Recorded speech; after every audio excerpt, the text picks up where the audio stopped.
Dr. Jones, we've heard a great deal about you. Have you? Professor of archaeology, expert on the occult, and, how does one say it? Obtainer of rare antiquities. Indiana Jones. Always knew someday you'd come walking back through my door.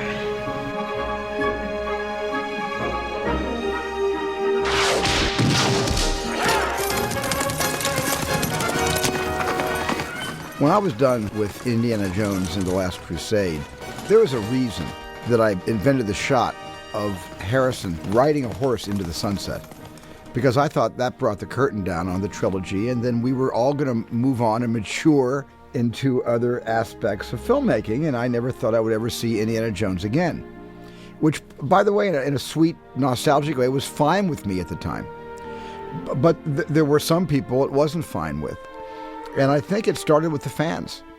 And I really think that the first rumblings we heard was about 5 years later. And I was off, doing a publicity tour on a movie I had directed. But I just remember people asking me, when are you making the next Indiana Jones? Now that question followed me everywhere I went in this country and overseas. I'd get asked the question, inevitably, sometimes not even on camera, are you going to make another Indiana Jones picture? And that was a question that was not only asked of me, but it was asked of Harrison. And I know it was asked of George Lucas. All of us have been asked that question. Harrison was the person that took it seriously. And he finally called me and said, why don't we make one of these pictures? There's a fan base out there that wants it. And my attitude was always, I've moved on and you've moved on, and I'm making these historical dramas and that sort of thing.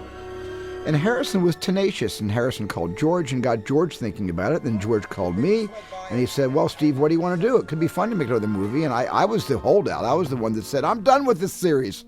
It was great. Let's walk away. And I have to give the credit to Harrison for starting the ball rolling, and then for George in working on me to get me to consider the possibility of more stories, or at least one more story. There was an ongoing dialogue. There was a period of maybe 5 or 6 years where nobody anticipated doing another. And then we began to, each of us in our way, to think about the potential, the possibility of doing another. Having been out in the world making all kinds of other movies, I was happy to do another Indiana Jones film just because they're so much damn fun. And then in 2000, there was an AFI tribute to Harrison. And we were all sitting there in our tuxedos, and we were watching on the screen, and we were seeing all these great clips, and people were telling wonderful stories. And we sat around afterwards and said, those were really fun. Maybe we ought to do another one, and we really ought to focus on this. And that's how it happened. One of the things that I was worried about was when we made these movies, we captured lightning in a bottle. So one of the things that struck me, though, as a concern was, will the audience accept Harrison? Because when we first began talking about making another one of these pictures, Harrison was in his mid-50s. And now he's in his mid-60s as Indiana Jones and the Kingdom of the Crystal Skull is about to open. And that was a concern for me. It was a concern when he was 55. Is he too old to play Indiana Jones? And he wasn't at 55. And by the way, he sure ain't at 65. And I'm sure he's got another 10 years left in him if he wants to do something like this again. Because Harrison was the secret weapon. And it made me realize that Harrison was the center of this piece from the very beginning. The casting of that man to play that role was the most important thing we did. And when I realized that the strength of Indiana Jones is the way we fashioned this for Harrison, that was the key for all of us. You're a teacher? Part-time. George Lucas had this idea for Indiana Jones, and it was basically, hey, let's do aliens. And I said, George, I don't want to do aliens. I've done 2 alien movies. At the time, I had done E.T. and Close Encounters of the Third Kind, not in that order, but I had done both of those pictures. And I didn't want to do any more aliens. That was it.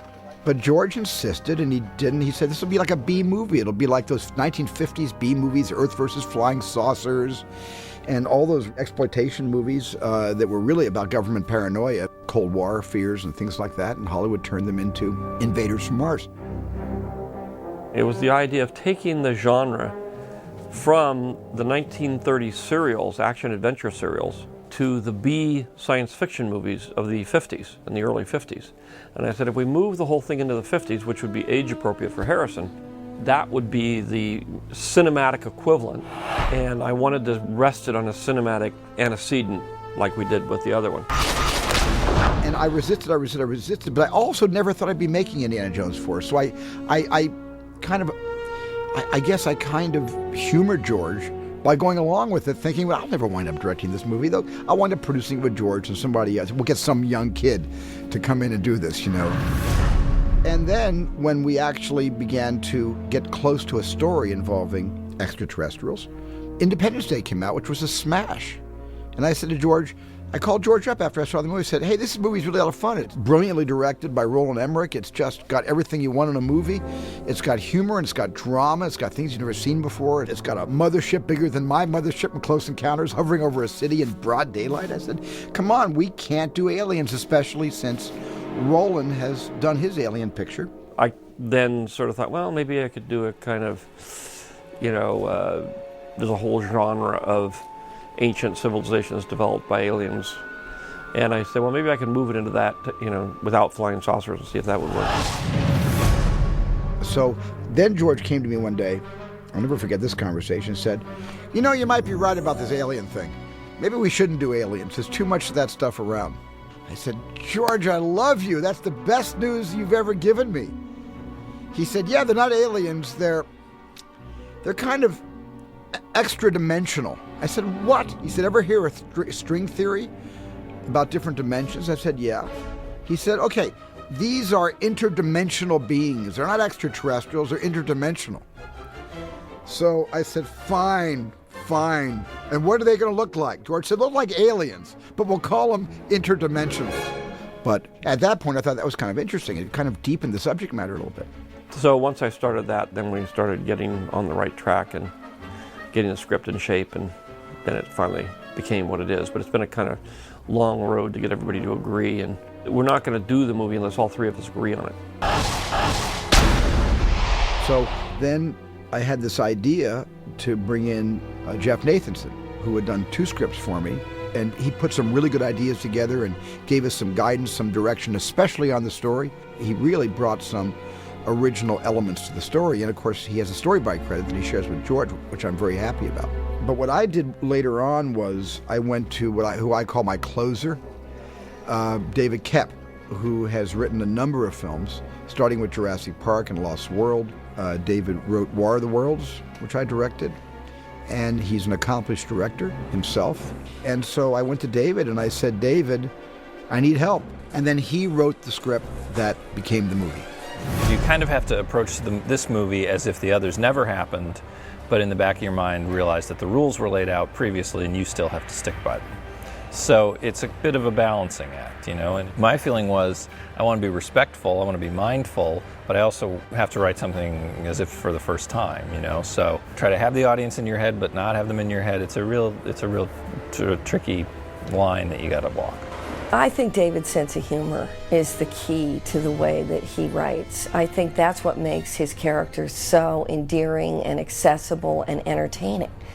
So the fact that he also has this incredible ability to write action and understand, the structure of how that works and how you build upon action and how you make things more exciting and suspenseful and all of those things.